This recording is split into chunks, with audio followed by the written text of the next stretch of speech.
Steve Jobs, the man who changed the world. Chapter 1. The boy who loved machines. Steve loved to spend time in his family's garage. He liked watching his father, Paul, fix cars and build things. Paul taught Steve, always do your best work even if no one sees it. Steve learned to be proud of every small thing he made. Sometimes Steve's friends came over. They played with radios and electronics. Steve would say, "Let's take this apart and see what's inside." His friends laughed, but Steve was serious. He loved learning how things work. One summer, Steve joined a computer club. He met many kids who liked machines and computers. There, he met a boy named Bill Fernandez. Bill became one of Steve's first friends who loved technology. Together, they built small gadgets and dreamed about the future. Chapter 2. Meeting was the perfect team. When Steve was in high school, he met Steve Wozniak. Wozniak was older, but he was kind and funny. Everyone called him Woz. Wozniak loved making things for fun. He could build computers faster than anyone Steve knew. Steve was amazed. He thought, if Woz and I work together, we can do something big. They became a perfect team. Woz was the genius engineer. Steve was the dreamer and the talker. One night, Woz showed Steve a computer he built himself. Steve's eyes lit up. He said, "We can sell this. We can help people have computers in their homes." At first, Woz was not sure. He liked building things for fun, not for business. But Steve was so passionate. Finally, Woz agreed, "Okay, let's try." Chapter 3. The Apple I, the first big risk. To build their first computer, they needed money. Steve sold his old Volkswagen car. Woz sold his beloved calculator. They put all the money into buying computer parts. They worked day and night in Steve's garage. It was hot in the summer and cold in the winter. But they did not care. They believed in their dream. After many weeks, they finished the Apple I. It did not look beautiful. It was just a board with wires. But it worked. Steve went to a local computer store and showed the Apple I. The owner said, "I'll buy 50 of them." Steve was shocked and excited. He ran home and shouted, "Woz, we did it!" That was the beginning of Apple. Chapter 4. The Apple II, changing everything. The Apple I was just the start. Soon, Steve and Woz built the Apple II. This computer was smaller, faster, and had color. People could use it to write letters, do math, or play games. The Apple II was a big success. Schools started to use it. Kids learned about computers for the first time. Steve became famous in Silicon Valley. People said, "Look at this young man. He is changing the world." But Steve was never happy for long. He always wanted to do more. Chapter 5. The Young Millionaire. By the age of 25, Steve Jobs was a millionaire.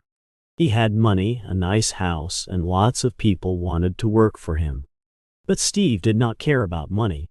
He cared about ideas. He said, "If you do what you love, money will come." He wore the same clothes every day, blue jeans and a black turtleneck. He wanted to focus on work, not fashion. At Apple, Steve was a tough boss. He shouted when things were not perfect. He pushed his team to work harder and faster. Some people loved working with Steve. Others found him too demanding. But Steve believed, great things never come from comfort zones. Chapter 6. The Macintosh, think different. Steve wanted to make a computer anyone could use. He wanted it to be beautiful and friendly. He started a new project at Apple called the Macintosh. The Macintosh team worked in a secret building. Steve gave them a pirate flag. He said, "It's better to be a pirate than to join the Navy." He wanted his team to be rebels, to take risks. The Macintosh computer was small and had a screen. It had a mouse. It could show pictures and text together. This was new and exciting. In 1984, Steve showed the Macintosh to the world. He made a famous commercial during the Super Bowl. He said 1984 won't be like 1984. People were amazed. But inside Apple, there were problems. Some leaders did not like Steve's style. They said he was too young, too wild. Chapter 7. Losing Apple, the hardest lesson. In 1985, Steve Jobs lost his job at Apple. It was his own company, but he was forced to leave. Steve was hurt and angry. He felt lost. He said later, "Getting fired from Apple was the best thing that ever happened to me. It freed me to enter one of the most creative periods of my life." Steve took time to travel. He visited India. He learned about different cultures. He read books and thought about life. He realized, failure is not the end. It is just the start of something new. Chapter 8. New Adventures, Next and Pixar. Steve did not stay sad for long. He started a new company called Next. Next built powerful computers for schools and scientists. The computers were expensive, but they were beautiful. At the same time, Steve bought a small company called Pixar. Pixar made computer animation. Steve saw its potential. For years, Pixar struggled. They spent a lot of money but made no profit. But Steve believed in the dream. Finally, Pixar made Toy Story, the first full 3D animated movie. Toy Story was a big hit. Everyone loved Woody and Buzz Lightyear. Pixar became famous. Steve said, "Sometimes, life hits you in the head with a brick. Don't lose faith." Chapter 9. The Return to Apple, One More Chance. By the mid-1990s, Apple was in trouble. The company was losing money. Many people thought Apple would fail. The leaders at Apple called Steve Jobs. They asked, "Can you help us?" Steve came back to Apple.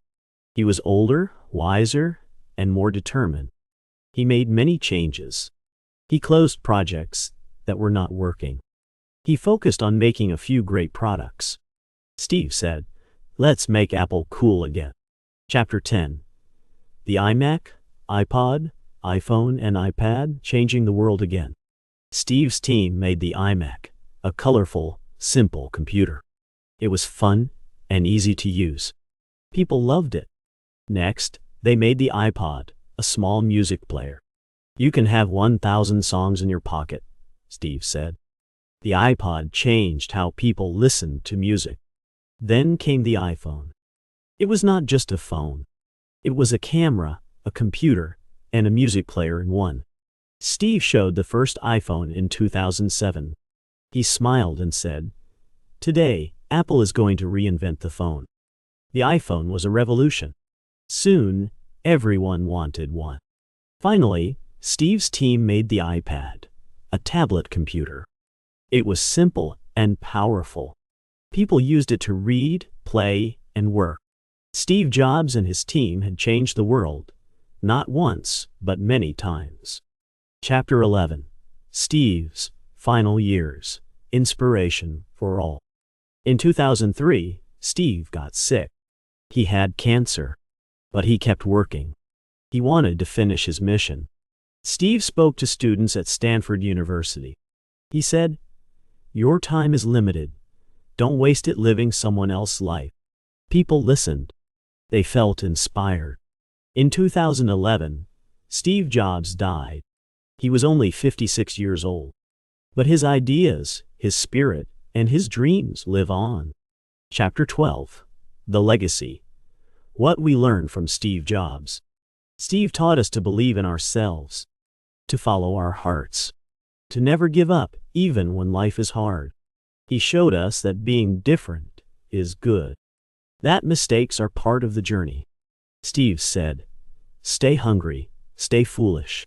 It means always be curious. Always keep learning. What about you? What is your dream? Maybe, one day, your story will change the world too. Thank you for listening to the story of Steve Jobs. Remember, every big dream starts with a small step. So take your first step today.